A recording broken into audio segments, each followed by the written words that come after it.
உறவுகளுக்கு வணக்கம். மீண்டும் அனைவரையும் சந்திப்பதில் மிக்க மகிழ்ச்சி.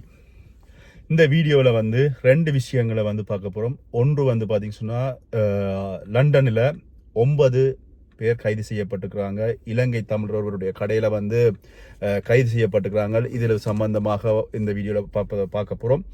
அதே மாதிரி பிரான்ஸில் வந்து ஒரு நபர் ஒருவர் மீது கத்தி குத்து தாக்குதல், அதாவது 2 பேருமே தமிழர்கள். இந்த 2 விஷயங்களும் பார்க்க போகிறோம்.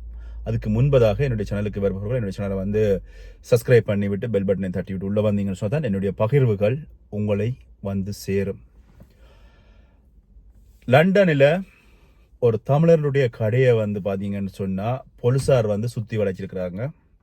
சுற்றி வளைச்சு அங்கே வந்து பார்த்தீங்கன்னா 9 பேர் சட்டவிரோதமாக வேலை செஞ்சிருக்கிறார்கள். அவர்களுக்கு வந்து பார்த்தீங்கன்னா விசா இல்லை, விசா போடலை. அது மட்டும் இல்லாமல் அவர்கள் சட்டவிரோதமாக தான் நாட்டுக்குள்ளே வந்திருக்கிறாங்க அப்படின்ற அடிப்படையில் வந்து கைது செய்யப்பட்டிருக்கிறாங்க. குறிப்பிட்ட இந்த கடை வந்து பார்த்தீங்க சொன்னால் நீண்ட காலமாக உளவு பிரிவினரால் வந்து பார்க்கப்பட்டு கொண்டு வந்திருக்கிறது. இது வந்து ஒரு இறைச்சி கடை.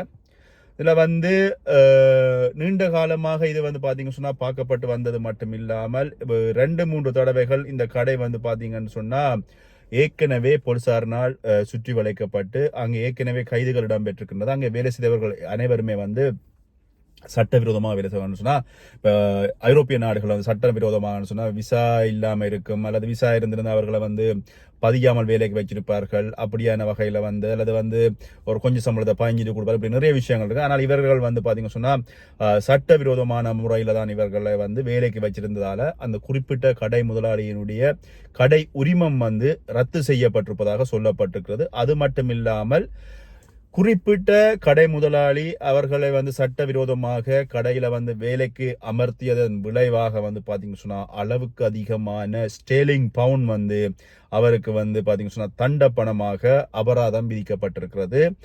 இதனை வந்து இவர்கள் கட்ட வேண்டிய கட்டாய சூழ்நிலைக்குள் வந்து குறிப்பிட்ட முதலாளி உள்ளாகிறார். அது மட்டும் இல்லாமல் 2023ஆம் ஆண்டு ஏப்ரல் மாதம் முதல் 2025ஆம் ஆண்டு மார்ச் மாதத்துக்கு இடையில வந்து இந்த கடை வந்து 4 தடவைகளுக்கு மேல வந்து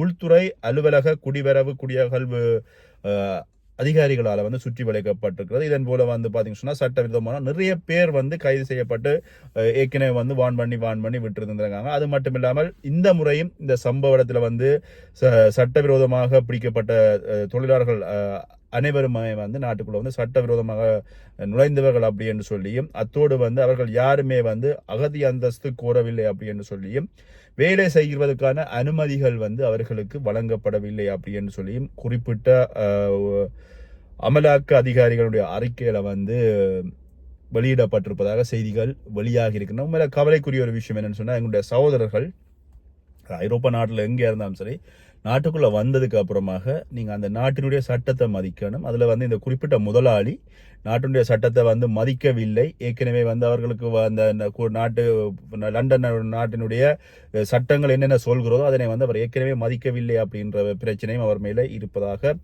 சொல்லப்படுகிறது. அந்த வகையில் நீங்கள் வந்து திருப்பவும் வந்து இதே பிள்ளையை செஞ்சிருக்கிறது. அதே மாதிரி எங்களுடைய இப்போ வர சகோதரர்கள் ஒரு சிலர் வந்து சில கிறுக்குத்தனமாக வந்துட்டு விசா போடுறதில்லை, அதே மாதிரி வந்து அதில் வேலை செய்ய வேணாம்னு சொல்லி இருப்பாங்க. நீங்கள் அதை மீறி போய் வேலை செய்வார்கள். இப்படியான வேலைகளில் வந்து எங்களுடைய தமிழ் முதலாளிகளும் என்னென்ன செய்யறதுனா கொஞ்சம் காசு அல்லது கொஞ்சம் சம்பளத்துக்கு அவர்களை வச்சுக்கொண்டு முறிச்சு வேலை வாங்கலாம் அப்படின்றதுக்காக வேலையை வச்சிருப்பாங்க. அப்படியான நேரத்தில் வந்து நீங்கள் போகிறது மட்டுமில்லை, உங்களுடைய இப்போ இந்த விசாக்கள் இல்லை, அதாவது நீங்கள் விசா போடலை அப்படின்ற பட்சத்தில் வந்து நீங்கள் வந்து நாட்டுக்கு திருப்பி அனுப்புவீங்க. நீங்கள் வந்த காசும் உழைக்கிறது இல்லை, அதே மாதிரி உங்களோட வாழ்க்கையும் போச்சு. அதனால வந்து தயவு செஞ்சு இந்த எங்களோட சகோதரர்கள் வந்து இப்படியான முறைகளில் வந்து ஈடுபடாதீங்க. இதை வந்து கவனத்தில் கொள்ளுங்க. என்ன சொன்னால் சின்ன நீங்கள் விடுற பிள்ளைகள் அல்லது கவலை ஈனம் அல்லது வந்து சரி நாங்கள் உழைச்சி கொண்டு நாளை சில வந்து பிட் போட்டிங்கன்னு சொன்னால் இவ்வாறான விஷயங்கள் வந்து ஈடுபடும். அது மட்டும் தான் தமிழர்களுடைய கடைகளில் நீங்கள் போனீங்கன்னு சொன்னால் உங்களை உடனடியாக கூப்பிட்டு யாருமே ஓகே தம்பி போய் விசாபாடுன்னு சொல்ல போகிறது. அவர்களை பொறுத்தவரை அவர்கள் உங்களுடைய உழைப்பை உறிஞ்சி கொண்டு நல்லவர் தான் பார்ப்பாங்க. அதனால வந்து தயவு செஞ்சு எங்களுடைய சகோதரர்கள் புதுசாக வர்றவங்க விசாவை போடுங்க. அது வேலைக்கு போகலாமா போகக்கூடாதா அப்படின்றத வந்து பேர்ந்து சரி நீங்கள் விசா இல்லையே என்று சொன்னால் இப்போ நீங்கள் பிடிபட்டிருக்கிற அந்த சகோதரர்கள் வந்து பார்த்தீங்கன்னா ஏற்கனவே நீங்கள் விசா போடலைன்னா அவங்க நாட்டுக்கு தான் டிபோர்ட் பண்ணுவாங்க. அதை வந்து கவனத்தில் கொள்ளுங்க. இதே போல பிரான்ஸ்ல வந்து இன்னொரு விஷயம் இடம்பெற்றிருக்கிறது. அதாவது வந்து ஒரு நபர் ஒருவரை வந்து இன்னொரு நபர் வந்து குத்தி இருக்கிறார் கொலை செய்கின்ற நோக்கத்திலோட, அல்லது வந்து அவரை வந்து உயிருக்கு அச்சுறுத்தல் வருகின்ற நோக்கத்தில் வந்து குத்தி இருக்கிறாரு. இது சம்பந்தமாக தான் இந்த வீடியோ பார்க்க போறோம். இது சம்பந்தமாக கொஞ்சம் பார்த்தோம்னு சொன்னா ஒரு காலத்துல வந்து இந்த லாச்சப்பல் பகுதிகளில் வந்து இது ஒரு பெரிய பேசு பொருளாக இருந்தது. அதாவது வந்து ரெண்டு குழுக்களுக்கு இடையில குத்துவது அல்லது வந்து ரெண்டு குழுக்களுக்கு இடையில வந்து மோதல்கள் இவ்வாறான விஷயங்கள் நடைபெறும்.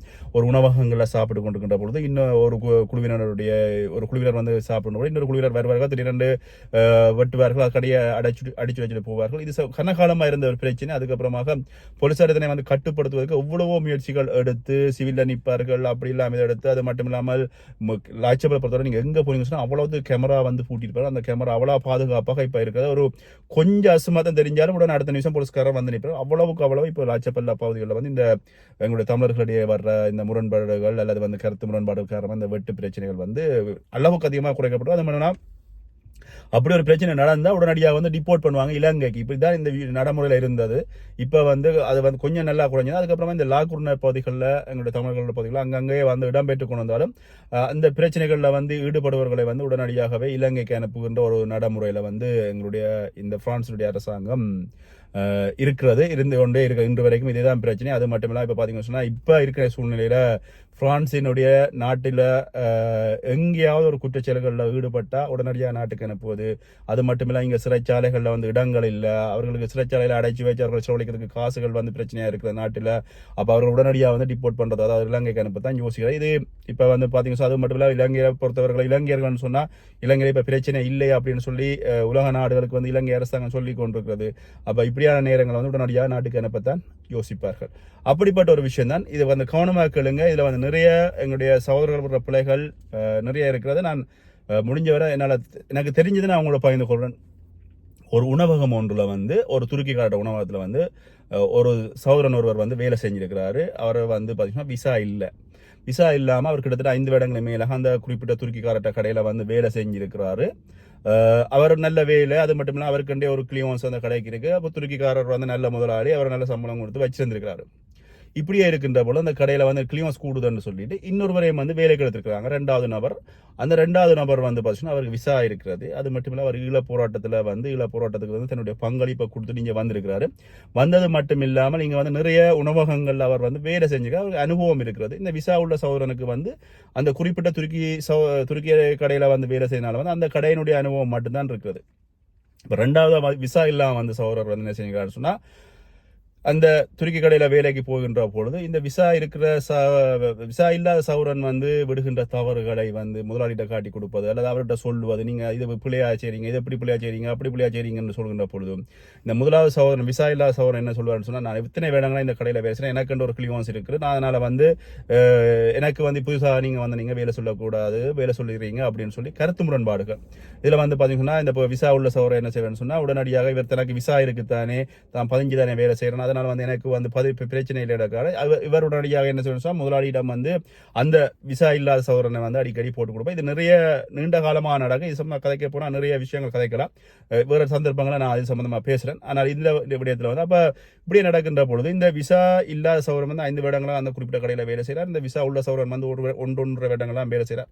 2 பேருக்கும் இடையில கருத்து முரண்பாடு. ஆனால் அந்த முதலாளி என்ன சொல்றாருன்னு சொன்னால், நீங்கள் இருவருமே வந்து சுமூகமாக பேசிப்போங்க, சண்டை வேண்டாம், நம்ம 3 கடை முதலாளி அதே மாதிரி வேலைக்காரர் எல்லாருமே வந்து சந்தோஷமா வேலை செய்யும், ஒரு பிரச்சனையும் இல்லை, அண்டர்ஸ்டாண்டிங்ல போகணும்னு சொல்லி அவர் பிரச்சனை சமாதானப்படுத்தி விட்டாலும் இவர்கள் இருவருக்கும் இடையில வந்து இந்த முருகல் தொடர்ச்சியாக இடம்பெற்றிருக்கிறது.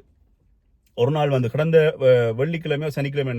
வெள்ளிக்கிழமை குறிப்பிட்ட அந்த விசா உள்ள சகோதரன் மேலே முடிஞ்சதுக்கு அப்புறமாக இப்போ வந்து இங்கே குளிர்காலங்கள் அப்படி இப்படி இருக்கிறதுனால வந்து ஜாக்கெட் போட்டுக்கொண்டு வலிக்கிட்டு இருக்காரு வீட்டை பொறுத்து வலிக்கிற பொழுது இந்த விசா இல்லாத சகோதரன் என்ன செய்யணும்னா கத்தி எடுத்து விசா உள்ள சகோதரனுக்கு வந்து குத்தி இருக்கிறாரு. குத்துகின்ற பொழுது வயிற்றுல வந்து முதலாவது குத்தி போட்டு 2வது தரம் குத்துகின்ற பொழுது இவர் கையால் தடுத்திருக்கிறார். அப்போ அது 2வது குத்து வந்து கையில் விழுந்திருக்கிறது. அதே மாதிரி இப்போ இந்த 3வது தரம் அதை ஓங்கும் பொழுது காலில் குத்து விழுந்திருக்கிறார். அந்த குறிப்பிட்ட சகோதரன் வைத்தியசாலையில் அனுமதிக்கப்பட்டிருக்கார். இதுக்கப்புறமாக சம்பவ இடத்துக்கு விளைந்த போலீசார் வந்து அந்த குத்தின விசா இல்லா சகோதரனையும் கடற்கார முதலாளியையும் வந்து கைது செய்திருக்கிறார்கள்.